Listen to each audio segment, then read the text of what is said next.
for closing 5,000 miles. That's a lot of miles. 5,000 square miles is a lot. He didn't have a reason, in my opinion. All right, so we're opening it up.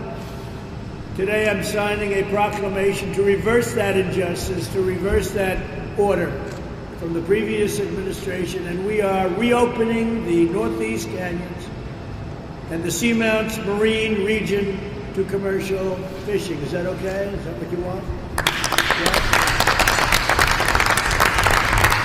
That's an easy one. For me, I can't even believe they can do a thing like that. It's a terrible thing.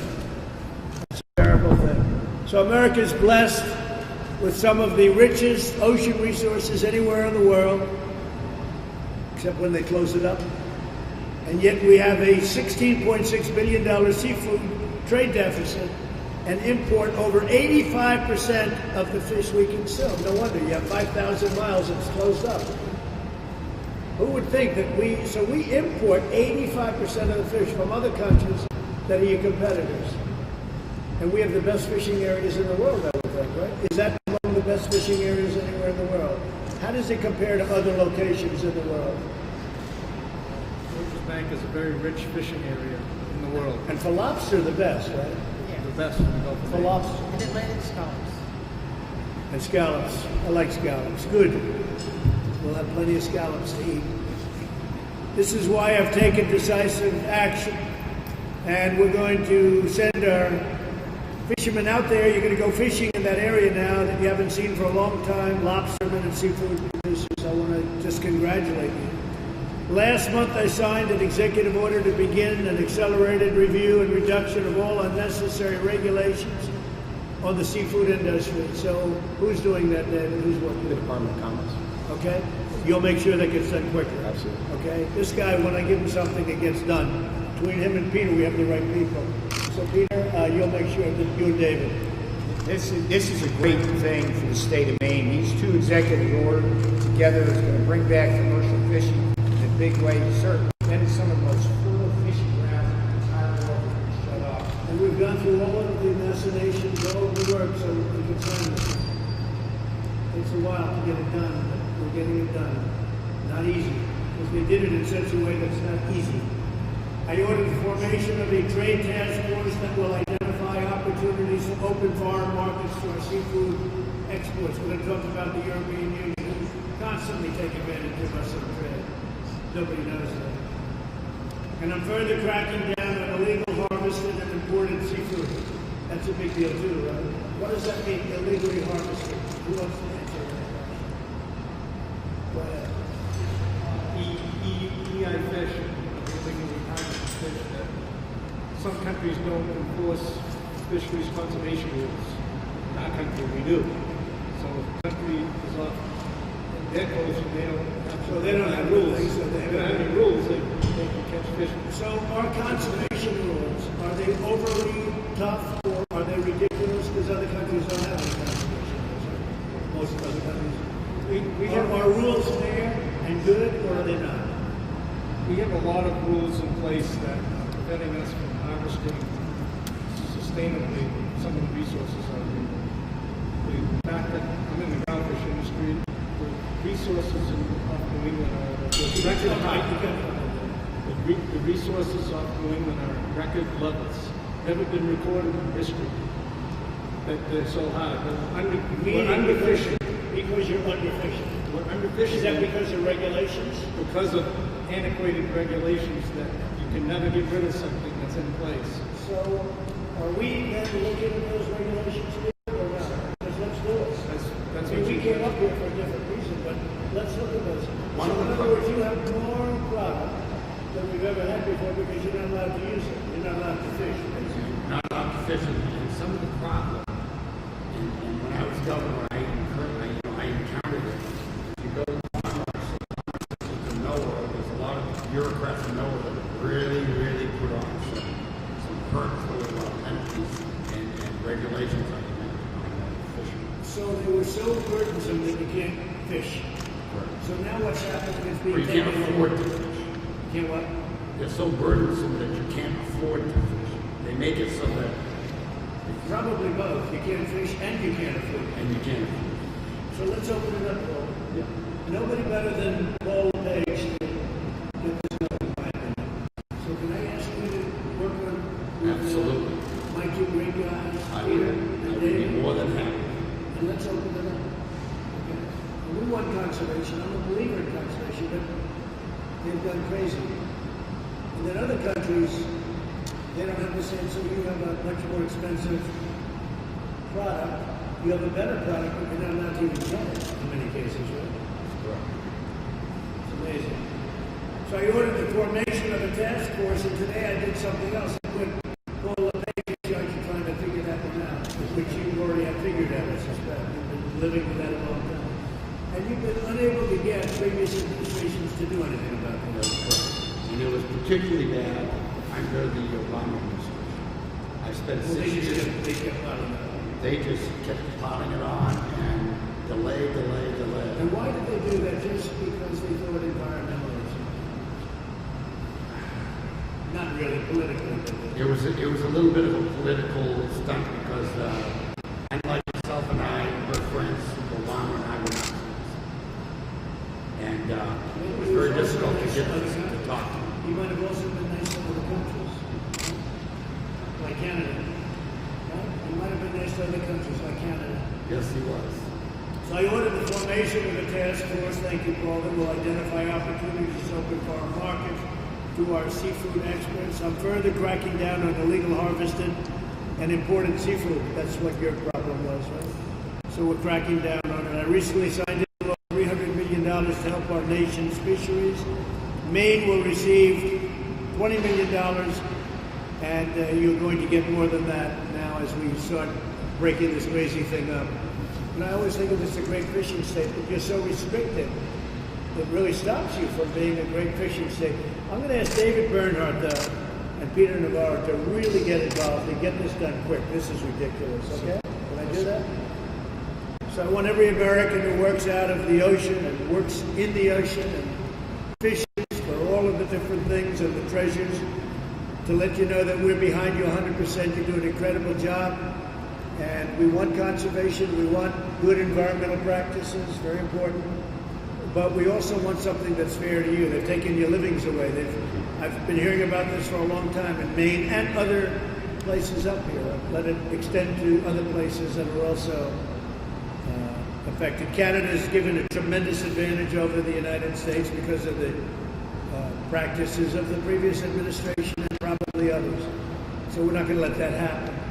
As an example, I heard that Canada doesn't have to pay a tariff going into Europe. That's correct. But you do. And we do. Okay. So And then if that goes on, then we're going to do something that's going to make that look like small town.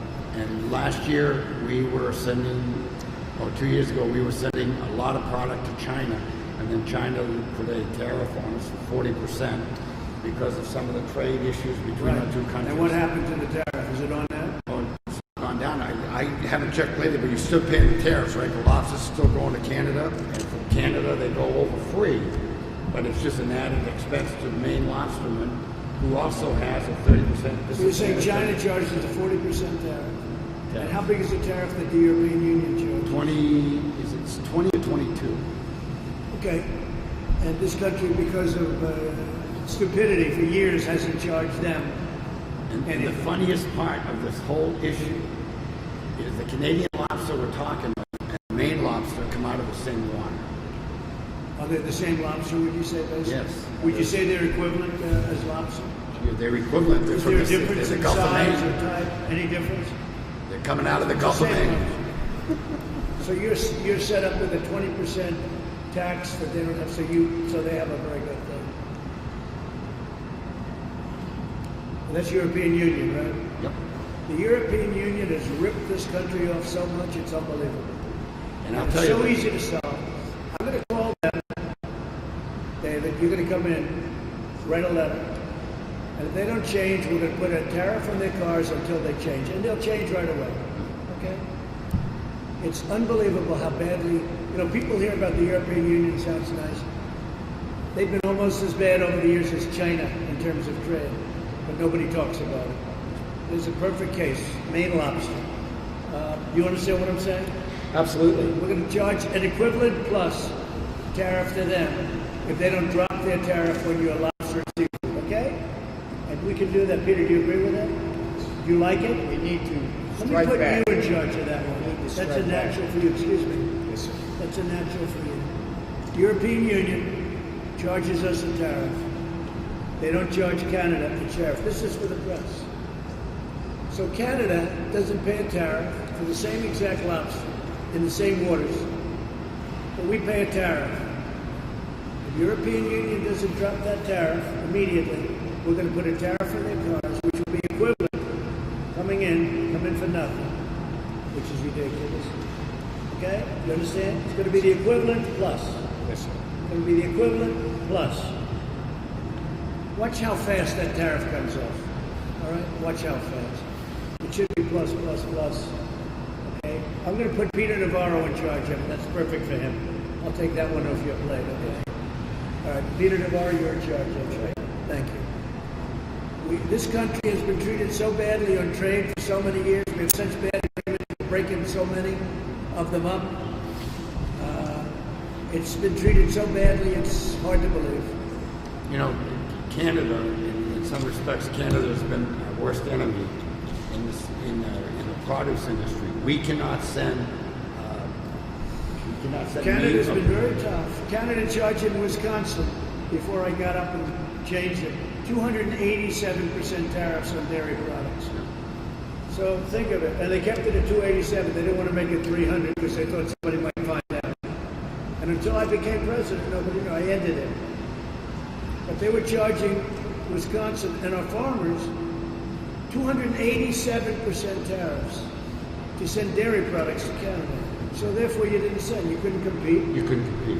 And our people didn't charge them anything. That's correct. Canada's been very tough. Very tough.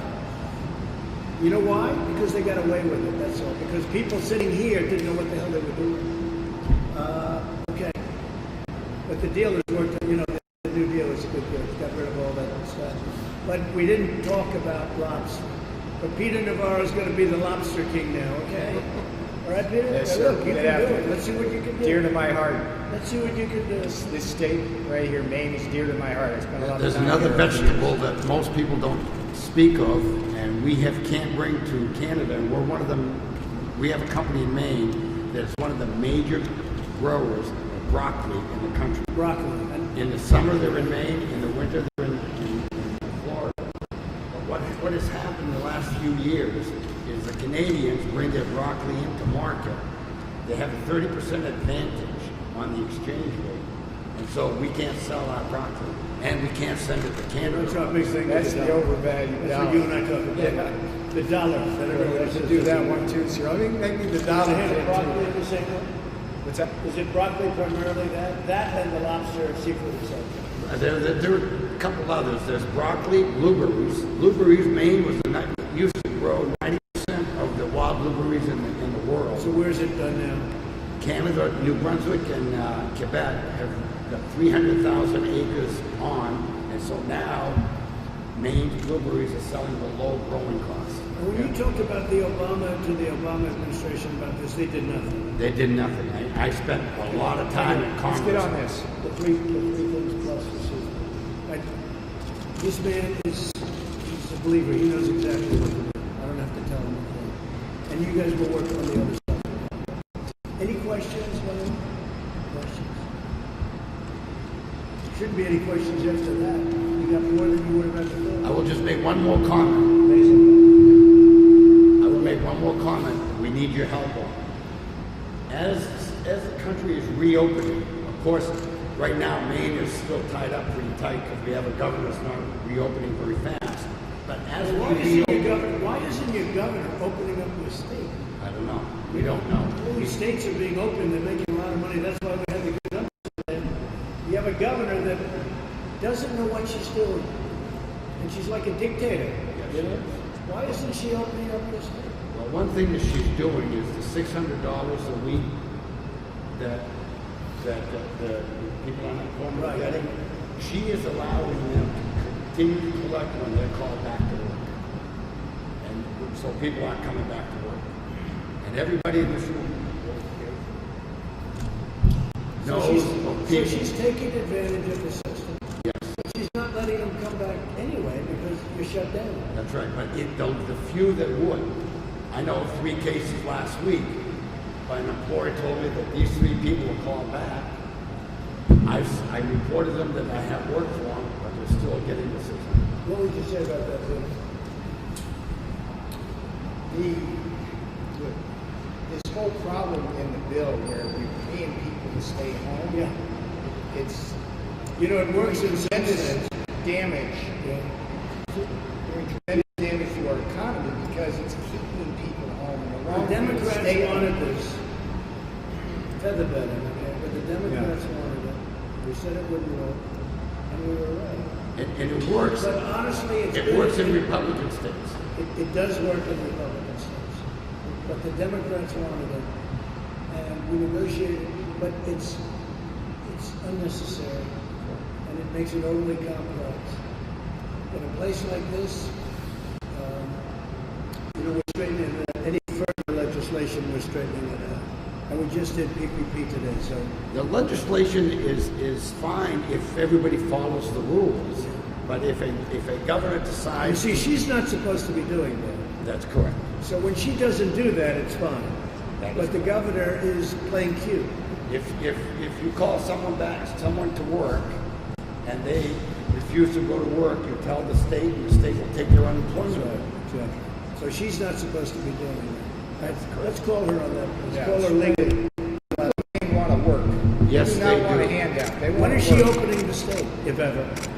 I think there's another move in July. There's going to be another move in July. She started opening up some of the restaurants that you can have, 6 Very social small. distancing and 50%. And you don't have a big problem up here. So why is she doing this? Well, what she's afraid of, and what she's claiming, is that in the summer, Maine only has 1.3 million people, but we have 40 million visitors a year, 30 plus million in 3 months. And she's afraid that if she doesn't quarantine the entire state, that these folks are going to bring Yeah, the the problem virus. is, though, those 3 months are your Christmas, right? You got it. It's our Tiffany season. likes December. You like these 3 months. So she's going to get rid of all of your wealth, and you're never going to recover that. That is correct. And so what I've advised her to do, Not good. what I've tried her to do is, everybody, you can only get into Maine 2 ways, well, 3 ways. The Canadian border, the 95, or Route 2. Right.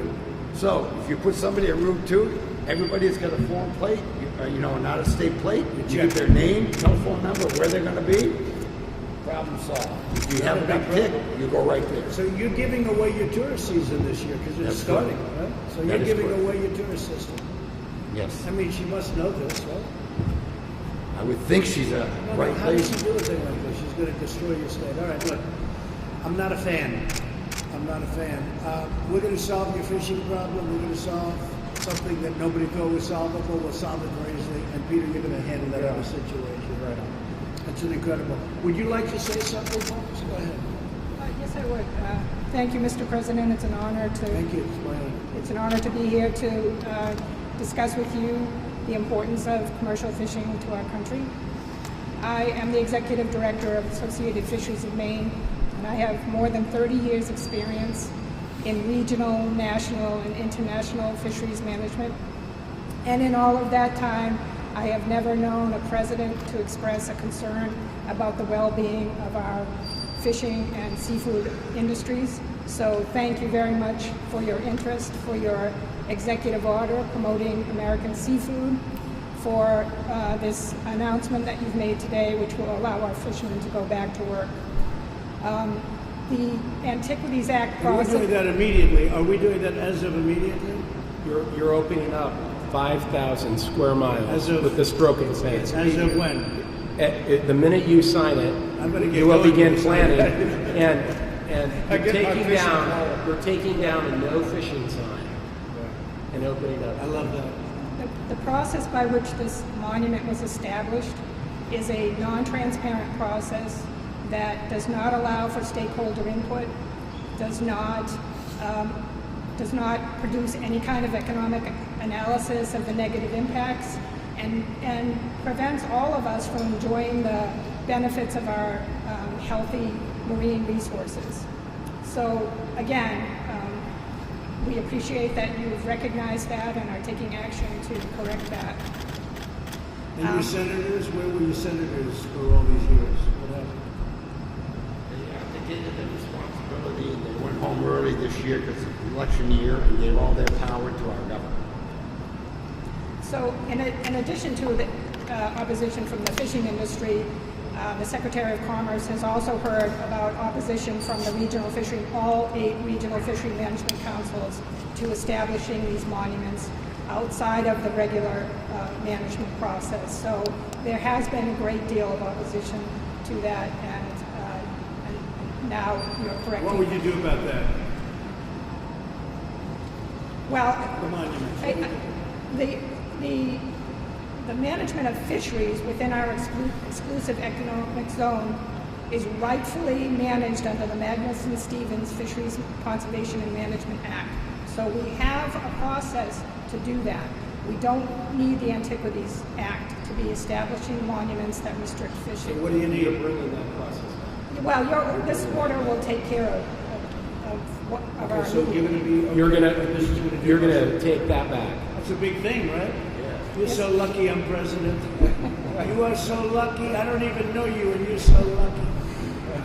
Well, we're also looking to a pending action by the New England Fishery Management Council and the National Marine Fisheries Service, which would likely be voted on sometime in the fall, which would establish a requirement for our fishing boats to carry 100% of observers or at-sea monitors on all of our trips at our own expense. And this could be as much as $40,000 a year for some of our vessels. This is simply an expense that we cannot afford at this time, especially on the heels where we'll be trying to recover from this pandemic, which has had a huge impact on the commercial fishing industry in New England. We certainly cannot afford an additional expense that is totally discretionary. The law does not... What's happening with that, though? That's in process. Huh? That's in Get it process. done. That's We'll part get of it it. You're done. not gonna have to- Again, I just put it on your radar, Mr. President, so So that let we me can ask you a deal with it question. in the future. So European Union charges you a 20% tariff, and is China charging you a 40% tariff, or is that not? What's China charging? 40%. Or not? You know, Paul? But China right now is charging a tariff on Maine lobster going to China. How And much?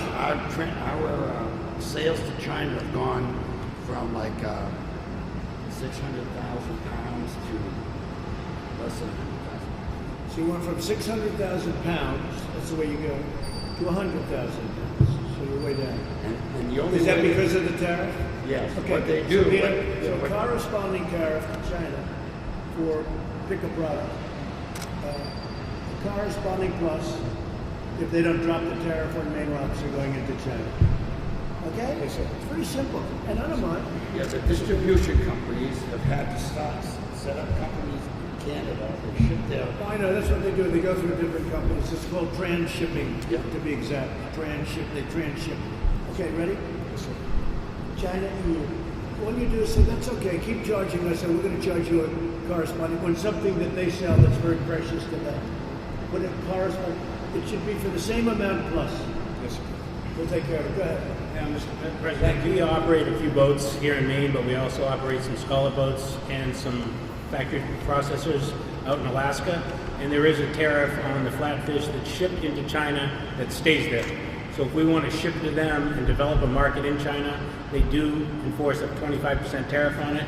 What we have available to us is if they do process some of the fish, it's shipped back to the United States, and there is no tariff on that coming in at this present time. So what you're saying is we don't charge them a tariff, but they charge us a tariff. That's exactly How right. stupid is that? We're working on How it. stupid is that, free traders? I tell you, the free traders out there that are always talking about this, oh, we're free traders. How stupid is that? So they charge us, and then we don't charge them. Yeah, you'll be And pleased they to get paid for doing the work on top of it. You'll be pleased to know that we just had a Zoom meeting with Senator Sullivan last night, He's working on it. He's going to be in touch with a few people. He wanted to say hello to you. Sullivan's a good man. Yeah, yeah. Sullivan's a good man. He'll try, but Yeah. nobody can do this like I can. It's like everybody, though. We're all trying to do it. It's simple. Yeah. It'll be done. Thank you. It's very simple. He's a good guy, Dan Sullivan. Paul, you've said it. David, do you have anything to say real fast? Well, I would like to thank you for taking the time to come listen to the fishing community. Since the moment you took office, you've been clear and consistent in your efforts to bring common sense back to the executive branch. You've done more than any president in our lifetime to bring common sense to government. And when you think about it, 5,000 square miles is an area that's larger than the state of Connecticut, the state of Delaware, or Rhode Island. And the prior administration essentially put a no fishing sign up to these individuals with the stroke of the pen. And you're addressing it. And your effort to ensure the voices of the people are heard is deeply appreciated across the country. The folks here, they go out, they brave the nation's waters, they bring an incredible natural resource benefit to the world, and they have the challenging task of facing whatever Mother Nature puts in front of them. They should not be in a situation where they're also having to fight their own government. And they needed common sense bureaucracy. And you're bringing it, and in doing so, we are not changing the boundaries of the monument, and we will remain protecting those objects that need and are appropriately protected by doing this. So thank you, sir. Thank you very much. And these two people will get it done. By luck, I happen to have the two right people with me. All right? Please. Good afternoon, Mr. President. My name is Kristen Porter. I'm a commercial fisherman. I've been fishing for over 30 years. I fished for about everything over those And you years. love doing that. You wouldn't switch for anything, even though they don't let you fish anymore. No, well, I fish for different things. I fish for scallops now, and I fish for lobster. But you love it, right? I love it. It's a way of life, Mr. President. No, they love it. People love it. You wouldn't switch No, to be and- president, right? Right. You're making a good decision. So, and I'm president of the Maine Lobstermen's Association, and we support the Maine Lobster Fleet. Supports 10,000 jobs on the water and another 5,500 shoreside jobs. So that's why I'm passionate about working with regulations. If and people stuff. come in, it must be other countries. They must send their ships into this 5,000 big mile stretch. No, they can't. They can't come in through the Really? EEZ. So Yeah. we get them out through what? The Coast Guard? The Yeah. Navy? We get them out. Yeah. So we police it into this, right? Yeah, Good. right. So go ahead. So, keeping our nation's fishery strong is a passion of mine. That's why it's great to have this opportunity to talk to you about the process of the Northeast Canyons of Seamount. Rather than work with the constituents who actually fish there and were most knowledgeable about the issue, like this guy right here, this monument was formed in back rooms with special interests. This created When, four during the policies. other administration? Which Yes. administration? Obama? The Obama administration did this. Well, He's he's done Maine a tremendous disservice, I can tell you. Just from a common sense standpoint, how could you let a thing like this happen? This created poor policy. It hurt the fishermen. And we really worry about the precedent it sets. That you can close large areas of ocean and put all the rest of us who fish for different things in smaller and smaller boxes. So, and that hurts everybody. So by opening up this 5,000 miles, this is a treasure. It spreads both out, yeah. And Did you ever think this was going to happen in your lifetime? I did not. But the biggest thing is now people think when they're going to close this, they gotta go through the process. Fishermen need to have the input into this, Right. and we didn't. And so, and it's not the only thing. There's other things. I just want to, as a lobsterman, bring up something that I would be run out of town if I didn't bring up to you. It's kind of the same situation. Our fishery is in great shape. through years and years of good management. But despite our tremendous success, we find our industry being risk of being shut down because of the endangered right whale. The endangered white whale. Right whale. It's a and we've been in And what is that, in other words? Because you have to be so careful? What right, is it? the entanglements and what Is that in the same area that we're talking about? No, it's a different area. It's along the coast of Maine. So our association, our executive director has had great conversations with your staff. One of them's here today. Alex Willett is here. He's up to speed on this. You had Just go really quick because we have to. yeah, we had Wait. no, but How is and this? your friend right here sent you a letter, and he can bring you up to speed Good. on this. Governor, you How sent is a the letter. whale? Paul, you know this. How is the whale hurting what they're doing?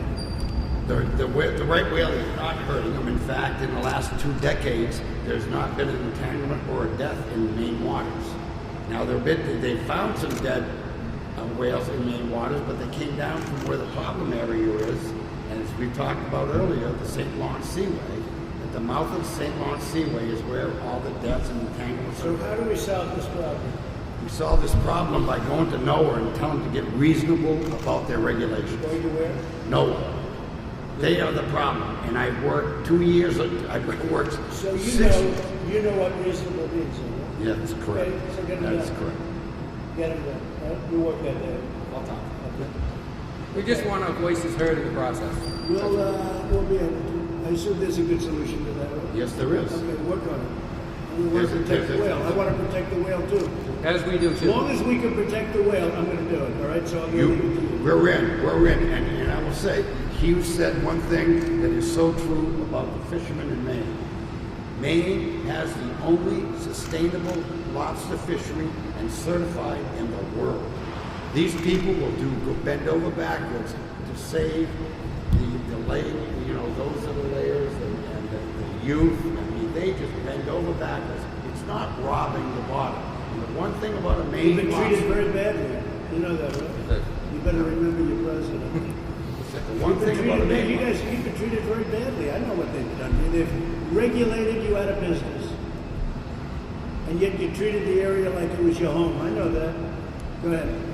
the one thing that Washington has never understood, the Maine lobsterman is a family-owned business. It's hand-me-down from father to son for generations and generations. If father kills all the lobster, son is going to starve. And that's what the lobster industry is in Maine. It's the only one in the world. And Washington bureaucrats are telling us we don't know how to fish. We got it. All right. Thank We'll you, work sir. with Paul on that. Thank you, sir. Go ahead, please. Thank you, Mr. President. John Williams, owner of the Atlantic Red Crab Company. Going to change species a little bit. I'm in the crab business, not the lobster business. I've been fishing in this area, the 5,000 square miles, personally since 1995. And there were people there before I was in there. And the interesting thing is going on Maggie Raymond's point is the lack of transparency in the process of setting these 5,000 miles apart. The industry was never given the opportunity to get involved. It was like, Well, not like now. exactly, no, and we appreciate it. And then on one talking point, your 2.5. So will you stop from fishing in 5,000 miles in this? in that 5,000 So what? miles. And that's prime area, right? Well, this is the ironic part of the whole thing. They said that they had to shut that 5,000 miles down for an emergency presidential action, and I was very vocal about it. And they grandfathered me for 7 more years in that 5,000 mile area. So if there was when is the 7 years up? we're about halfway through. Oh, you're lucky you just made it. Eh? We've had our fingers crossed since you got elected. So is that very fertile in terms of crabs? Yes, it's very fertile. Because nobody's taking it, right? It's we harvest from Virginia all the way to Canada. So they gave you a grandfather of 7 years, and your Yeah. 7 years is up. Then How we're many out. people were grandfathered? It was my fishery and an offshore lobster fishery. You must be a rich guy. I have a good banker. Do you have a problem with the European Union too? I don't do very much export to Europe. Most of it's Well, you domestic. can't with the tariff. You can't. Exactly. So you don't bother. And the other thing is I want to bring up that hasn't been brought up is we have a public process that's been in place for years and years and years to protect our resources and the ocean floor. And when you gasp at 5,000 miles of how big of an area that is, since '95, I think there's been, you'd have to correct me, but it's roughly 60,000 miles have been protected already, but they were protected in arenas like this that included scientists, fishermen, and And is environmentalists. that wrong? That's right.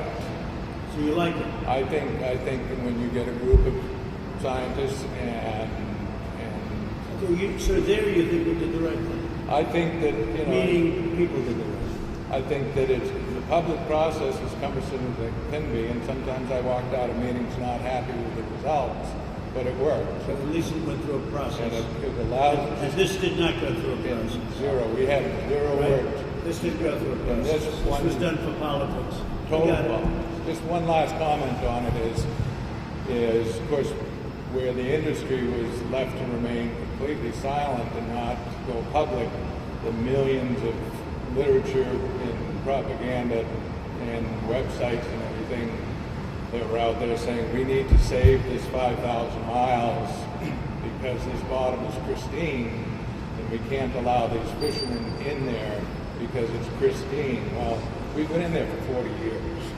And so if the environmental groups can deem the place pristine, and we've been operating in that area for 40 years, and they can't find any evidence where we've done any damage, I would say we've been pretty good stewards of that 5,000 miles. It's great stuff down there, right? Oh, it's great stuff. Great stuff. Take care of it. All right? That's the one thing I'm asking you. Take care of it. Okay? Please go ahead. Yeah, I just wanted to, my name's James Ogland. I've been involved in these fisheries for 50 years off New England, both as a captain and as a vessel fleet owner. And I served on the council for 9 years, helping make some of these regulations. I worked on the Habitat Committee issues, where we worked for many years, and then we were ready to roll, and all of a sudden, we get this order that said, your work doesn't matter, we're going to close 5,000 whole square miles. We were looking at discrete, So this is a really special big, areas. this is a really big deal for you people, isn't it? We work long and This is hard the on whole that. deal. And I just got one other thing, Mr. President. You know, I want to reiterate that the stocks of fish off New England, brown fish, are at historic highs Is that because you were stopped? from because of fishing? proper fish management. The issue is we've got millions of pounds of fish out there that are not getting caught annually, which would equate into hundreds and hundreds of jobs. So will I We be need- allowed to go fishing in that 5,000 mile cruise? Would you mind if I took a little boat and went fishing? So we've got some regulations that are preventing us from harvesting these healthy, sustainable fish stocks. And we need help getting those Is that regulations. not being taken care of in what we're doing? Well, I just heard this now that they've asked National Marine Fisheries Services and Commerce to look at some of those regulations. You know about it? Yeah, it's a commerce issue. You gotta just take it over. But I have some worries that they will just tweak around the edges and not really do.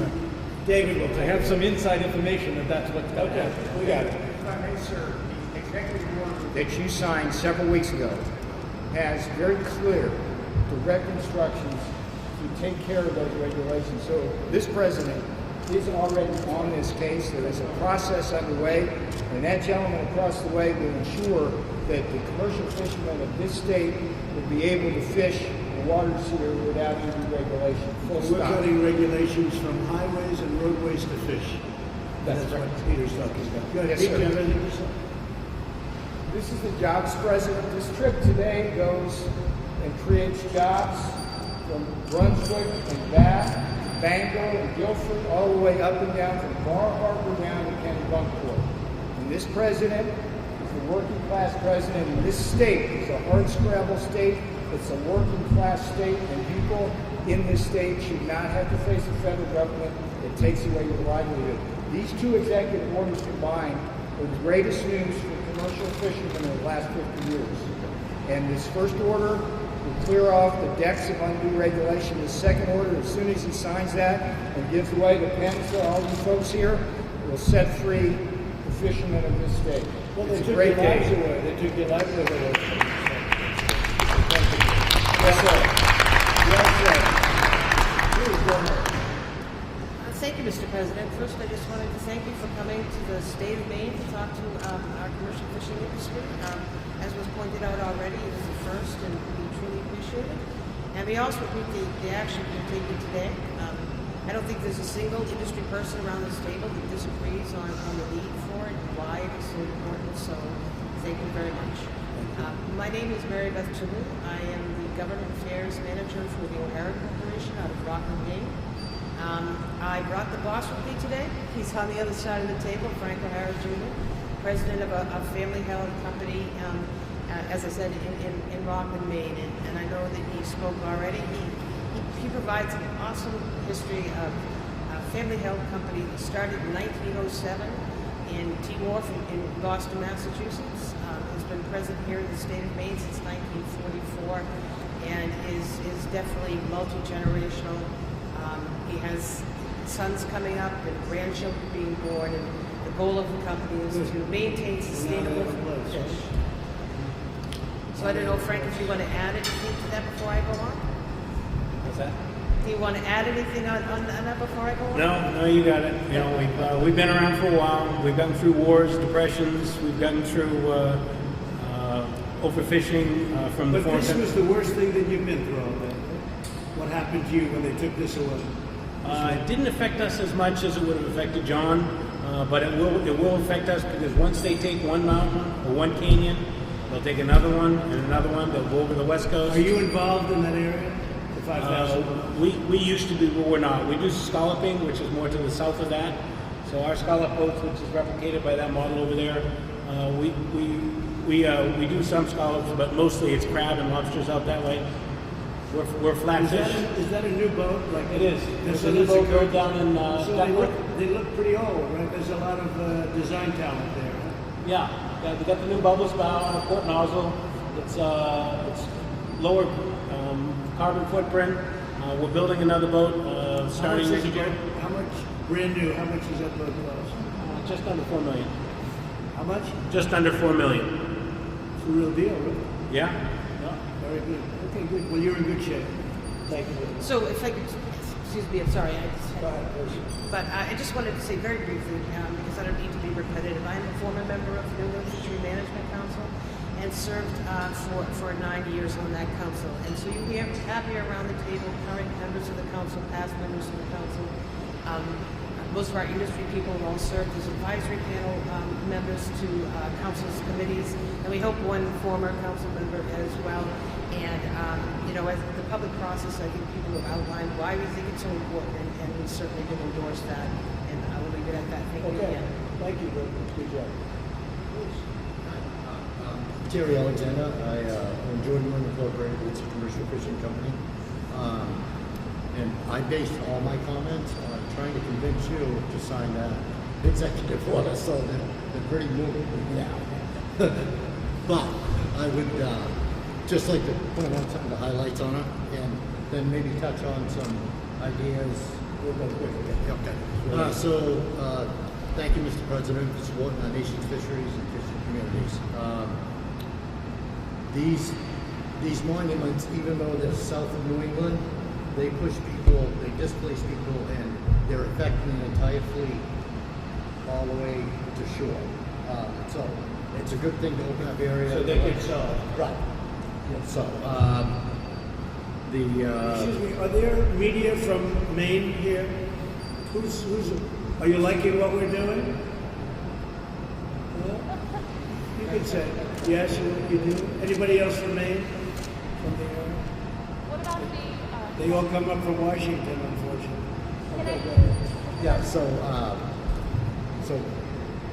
that's already done. So I'm gonna touch on a couple ideas, how the Canadians, how it's not fair for the Canadians, the way we compete against the Canadians offshore. Tell me about that. So we try to catch haddock, different size, same fish.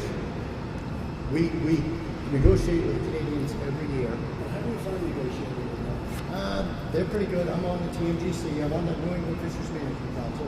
I'm in my Yankee area. They've been good, and we negotiate every year, and they catch their entire quota almost every year. We catch 10% of our quota every year. What's the difference in the size of the boat? Well, we're about even on haddock, but it's because of our regulations over here. Our mesh size is the wrong size for catching haddock. So that needs to be fixed, and we can get that stuff done through the council. But, we need that stuff done through the We'll council. sell it on eBay tonight. I won't sell it. Go ahead. But we can fix that through the council. We just need the incentive of DC pushing that stuff. We'll get that done. And you're working on it. Yeah. So We'll get that done. yeah. It's an honor to be doing what you're doing. I mean, you people, basically, they took away your livelihood. It's ridiculous. Took away your life. Wait a minute, 1 second, I'm going to sign this thing. Here. Whoever wants this, here. Thank you. So come on around real quick, and we're going to sign this up. Everybody get out and take one of these stupid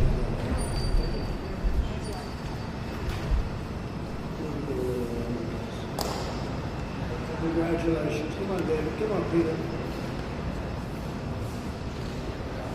So we're giving Maine back a big part of its history, a big part of its industry, and we're giving it back to fishing rights.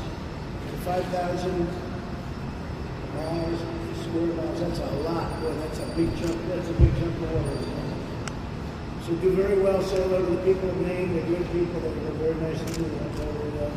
I appreciate it very much, but I know you appreciate it much more than I do, because you're getting a lot more than I am, okay? So good luck, everybody. And they're going to work on those other things with Peter and David. Okay?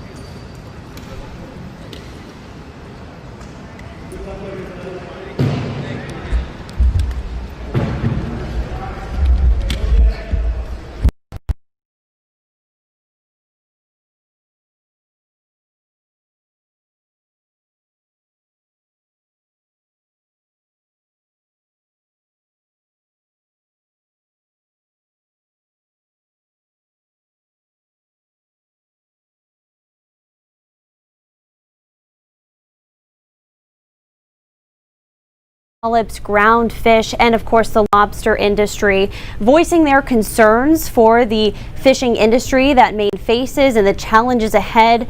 A lot of what came up talking about tariffs to the European Union and what those exports are having to pay when they're tariffed to the European Union, as well as tight regulations that fishermen say are avoiding them or preventing them from doing their jobs and catching, for example, the ground fish that are out there at, as what they said, historic numbers.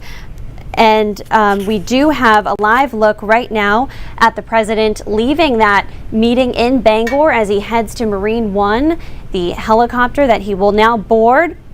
And that will carry him to Guilford, Maine, the site of Puritan Medical, where he will take part in a tour of that facility. And we, of course, are going to stay on top of that coverage for you on air and online as well. Also in Bangor today, we do have some video to show you of some protests that are happening outside where that meeting was taking place with the group of fishermen and President Trump. And we do see this was taken, I believe this is live right now, a look at the protest in Bangor. It's actually not live. This was video recorded moments ago, sent to us. We do see some police there on scene, some crowds there to protest. We do see some Black Lives Matter signs as well. But of course, many people also protesting during the time of the president's visit to Maine. And so what we know next is that he has boarded Marine One, the helicopter that will take him to Puritan Medical in Guilford. And we are going to stay on top of this coverage for you on air and online. Thanks for being with us. We're back at 4 p.m.